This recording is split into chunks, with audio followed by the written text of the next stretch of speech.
அனைத்து நட்புகளுக்கும் வணக்கம். இது உங்கள் காட்டுப்பக்கம் கலை யூடியூப் சேனல். நம்ம வந்து இப்போ எங்கே இருக்கோம்னா துவரை பயிர் போட்டிருக்கோம். தோட்டத்துக்கு வந்திருக்கோம்.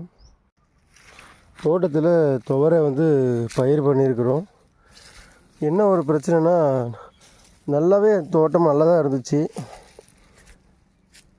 சடனாக இப்போ 2-3 நாளைக்கு முன்னாடி இருந்து பார்த்திங்கன்னா ஃபுல்லாக செடி வாடுது. நல்ல மகசூல் நல்ல காய்ச்சி இருக்குது. ஆனாலும் செடி பார்த்திங்கன்னா நல்லா வாடிடுச்சு. நல்ல விளைச்சல் வர டைமில் செடி வாடிடுச்சு. பக்கத்தில் ஒரு சில செடி வந்து நல்லா தான் இருக்குது. இதெல்லாம் வந்து பசுமையாக இருக்குது.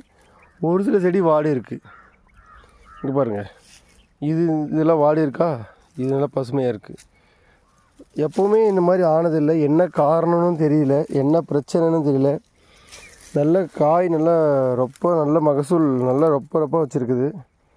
நல்ல விளைச்சல் நல்லா வர நேரத்துக்கு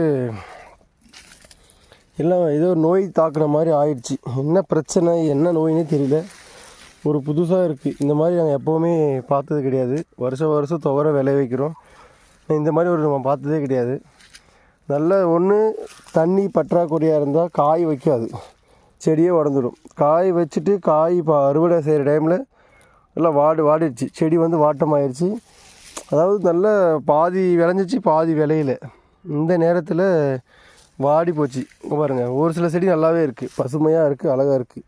அதாவது நீர் பற்றாக்குறையினால் இது வாடி போகிற மாதிரி தெரியல.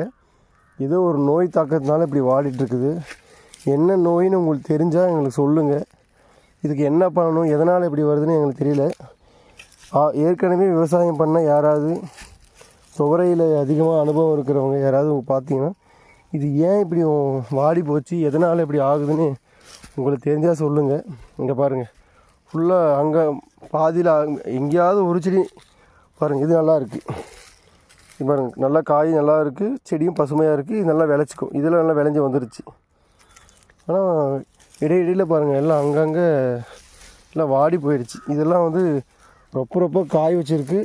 அப்படியே வாடுறதுனால இது விளைச்சல் ஆகாது. பாதி விளைச்சல்லே உடந்துச்சுன்னா அவ்வளோதான், அது பொட்டு ஆகிடும், வேஸ்ட்டு தான். உங்களுக்கு யாராவது இது என்ன பிரச்சனை, எதனால் வருதுன்னு தெரிஞ்சால் சொல்லுங்கள். நாங்கள் அது கரெக்டாக ஃபாலோ பண்ணிக்கிறோம். தண்ணி பற்றாக்குறையாக இருக்குது, செடி வாடுற மாதிரி தெரிஞ்சுது. அதனால் இடையில் ஒரு தண்ணி காட்டணும். அங்கங்கே பைப் வச்சு தண்ணி விட்டோம். அப்புறம் நல்லா வந்துச்சு காய். ஏன்னா இப்போ திரும்பவும் இந்த மாதிரி ஆகுது. இந்த வருஷம் துவரை மகசூலில் நஷ்டம்தான் நமக்கு. நான் அடுத்த வருஷம் தெரிஞ்சுக்குவோம். யாருக்காவது தெரிஞ்சால் என்னன்னு சொல்லுங்கள்.